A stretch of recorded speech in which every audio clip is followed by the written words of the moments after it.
I read these 4 books and they got me into my dream college. What is up, guys? My name's Chris. I make videos about lifestyle, productivity, and applying timeless wisdom from books into our own lives every week. If this sounds interesting to you, smash that subscribe button down below and give this video a like so the YouTube algorithm recommends you more of my videos. Make sure you comment your thoughts down below. I respond to every single comment on every single video. All right, let's get into it. So I didn't just read these books and they magically got me into Princeton. I put things from these books into each of my essays, and that's what I think got me into Princeton. So for the first book, I read 1984 by George Orwell.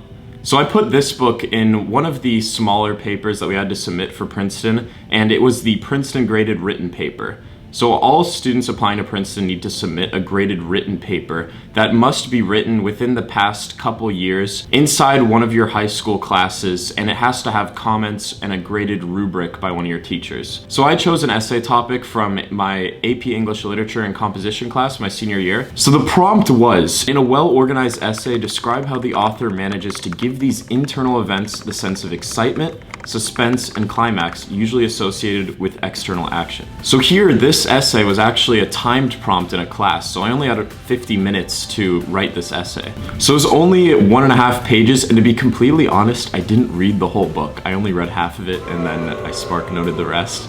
But I guess it worked out for the better. So I'm not gonna spoil the book for you guys, but there's a shift in the middle of the novel where the main character goes through a paranoia of some sort, and I wrote about this experience and his relationship with authority. All right, so the second book that I read to get me into Princeton was I Am ZLATAN IBRAHIMOVIC by ZLATAN IBRAHIMOVIC. So I read this book for one of the Questbridge supplemental essays. The prompt was to talk about one of the most important or proudest moments in your life. Now, I had been struggling with reading Swedish, and my parents always wanted me to read Swedish, and I refused to do it growing up and in high school. However, I had been idolizing ZLATAN IBRAHIMOVIC, a Swedish soccer player.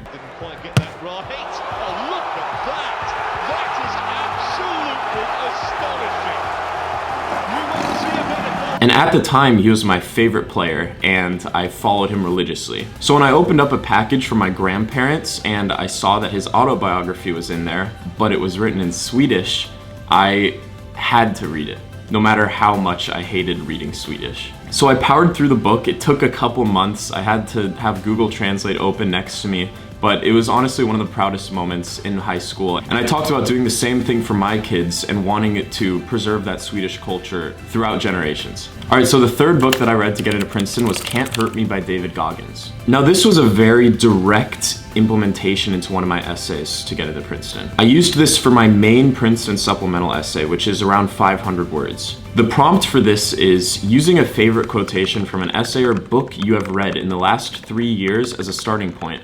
Tell us about an event or experience that helped you define one of your values or changed how you approach the world. So in this quote, I actually curse in my application. I don't specifically curse, but the quote has a curse word in it, and I was very reluctant to put it in at first, but I couldn't find anything that better represented my value system. So here's the quote.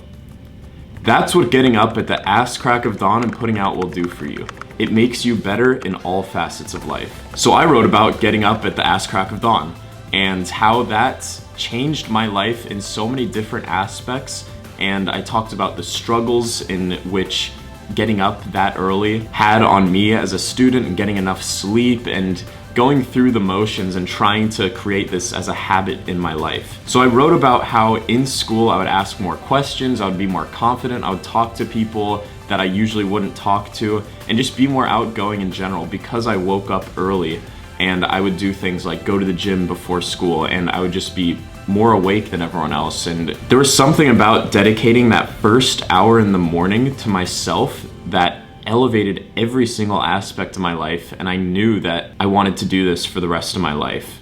Whether it's at 5 a.m., whether it's at 6 a.m., I want to dedicate that first hour of the morning to myself. All right, so the fourth book that I read to get into Princeton was also a very crucial part in my application. It was the POINCARE Conjecture, I don't know if I'm saying that right, by Donald O'Shea. So I wrote about this in my Questbridge main essay, which is basically the Common App main essay for people who apply to colleges through Questbridge. So this one's pretty different because it wasn't necessarily centered around a book, this essay, but at a point in my essay, I talk about how I read this book, a book on topology and the shape of the universe, and I ended up meeting with the author. My friend recommended it to me, and I didn't know that he recommended it to me because he personally knew the author and he lived 20 minutes from me. So after reading it, I found out that he was the president of a college nearby, and I reached out to him, we met, and he had been mentoring me in mathematics and learning this new branch of mathematics called topology, which I became really interested in. So I ended up doing a lot of things after that, like setting up a symposium at my school with speakers from different fields in mathematics, and honestly just exploring that field more and sharing it with others. So I think reading this book ultimately changed me a lot in my interests, and it also was a crucial part in me getting into Princeton and being able to pursue my passions. Alright, so those are the 4 books that I read to get into Princeton. I really think that without reading these books, it would have been, I definitely wouldn't have gotten in. These books were crucial parts of my application, and they've changed me so much. And there's a quote that kind of summarizes this process by Ralph Waldo Emerson. "I cannot remember the books I've read any more than the meals I've eaten. Even so, they've made me." Now, we may not remember every detail from the different books that we read, but they end up shaping your character a lot more than you would expect by reading those books. I strongly believe that the books you read show up subconsciously in your life, whether you know it or not. Alright guys, thank you so much for watching, and now for the question of the day, please answer it in the comments down below. What is your favorite book of all time? Let me know, and if you want more content like this, hit the subscribe button, hit the notification bell, and like this video so the YouTube algorithm recommends you more of my videos. Join my Discord community if you want book recommendations from me or other people that watch this channel, or if you just want to talk to me, ask me questions, or connect with fellow readers, there's a link in the description down below. I will be posting a video every Sunday. You can follow me on TikTok at chris.selberg for exclusive content and to see when I upload new content. I'll catch you all at the next video. See ya.